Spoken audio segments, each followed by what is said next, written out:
एखादी संख्या दिली, दोन अंकी जर संख्या दिली तर त्यामध्ये किती दशक आणि किती शतक किंवा किती एकक हे विचारल्यानंतर सांगता आलं पाहिजे. आता पहा, मी तुम्हाला संख्या दिली ती वाचायची. किती शतक आणि किती दशक. पहा, संख्या वाचा. द म्हणजे काय मग? दशक. द म्हणजे दशक. 12 दशक म्हणजे किती शतक आणि किती दशक. प्रश्न विचारले आपल्याला. आता तुमच्या मनामध्ये अगोदर प्रश्न पडला असेल, इथे तर शतक दिले नाही, इथे तर शतक विचारले. बरोबर आहे. इथे तर शतक दिसत नाही, इथे काय दिसतोय आपल्याला? दशक. पण इथे तर विचारलाय काय?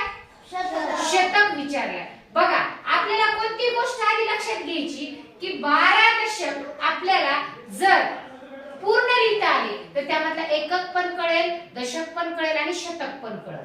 बघा, 12 दशक आपण 12 मांडले, पण 12 पूर्ण हा कोणत्या स्थानी सांगितलंय आपल्याला? दशक. म्हणून आपण स्वल्पविराम द्यायचा आणि शून्य देऊन घ्यायचा. आता संख्या वाचा. एकक पूर्ण 12 दशक विचारल्या म्हणून आपण याला पूर्ण दशक म्हणूया. म्हणजे संख्या किती झाली एकूण?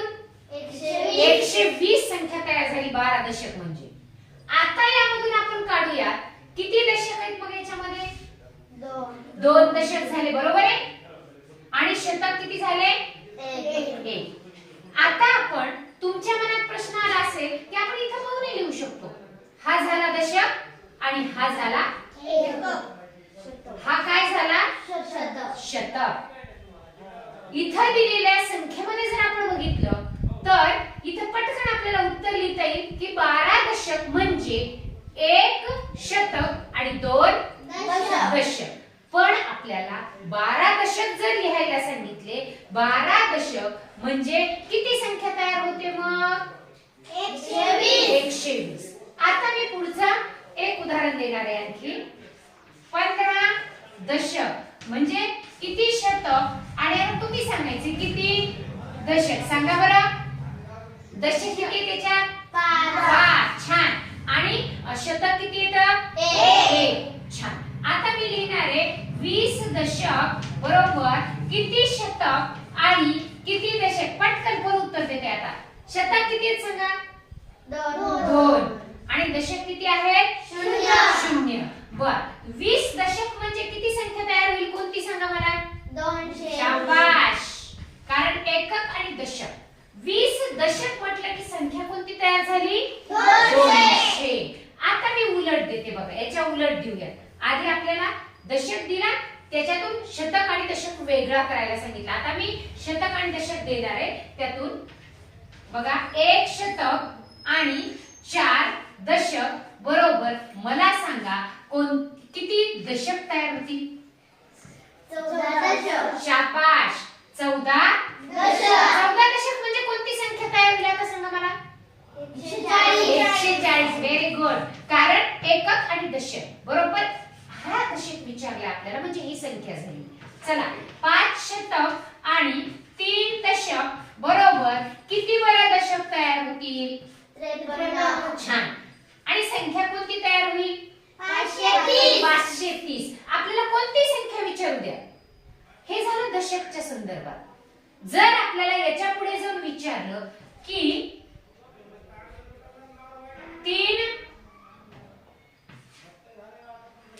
30 शतक म्हणजे किती? आता काय करणार मग?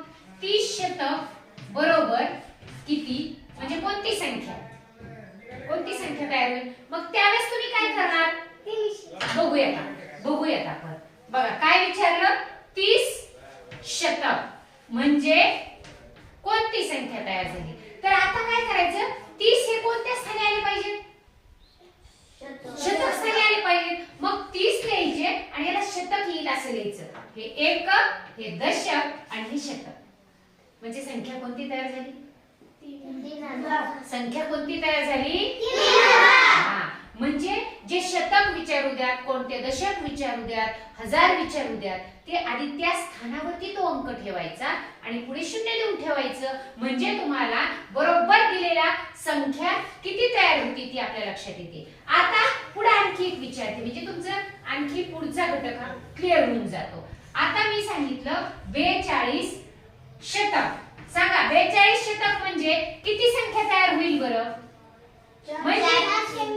बघूया का आपण. आता सांगितलंय मी हा 42 अंक शतक स्थानी ठेवायचा. इथे कितव्या स्थानी ठेवायचं? 42 हे अंक आहे शतक म्हणजे एकक, दशक आणि शतक म्हणजे अंक संख्या कोणती तयार झाली? 4200. लक्षात आलं पाहिजे हा शतक स्थानी ठेवायचा आहे म्हणजे निश्चित एकक आणि दशक स्थानी आपल्याला शून्य द्यायचंय आणि ही पूर्ण संख्या शतक स्थानी ठेवायची. बघा इथे लक्षात घ्यायचं पूर्ण 42 हे शतक स्थानी ठेवायचे. जो अंक दिलाय तो त्या ठिकाणी ठेवून द्यायचा आहे. आता मी सांगितलंय 35 शतक म्हणजे सांगा बरं कोणती संख्या तयार होईल? आता तुम्ही सांगायचं. 3500. बरोबर आहे कारण ही पूर्ण संख्याच आपल्याला शतक स्थानी म्हणजे एकक आणि दशकला शून्य द्यावं लागेल. लक्षात आलंय? म्हणजे 3500 ही संख्या तयार होणार आहे. आता मला तुम्हीच सांगा बरं एक संख्या सांगा शतक स्थानची. किती शतक लिहू मी सांगा? 52 शतक म्हणजे कोणती संख्या तयार होईल सांगा आता? सांगा. 5200. म्हणजे पूर्ण 52 हे शतक झाले. एकक आणि दशकच्या जागेवर शून्य आले म्हणजे संख्या कोणती तयार होईल? 5200. या पद्धतीने आपल्याला दिलेल्या संख्येमधून दशक, एकक किंवा हजार अशी संख्या पण तयार करता आल्या पाहिजेत आणि त्याची सुट्टी त्या प्रमाणात करता आली पाहिजे. बरोबर आहे? लक्षात आली संख्येची फोड? छान.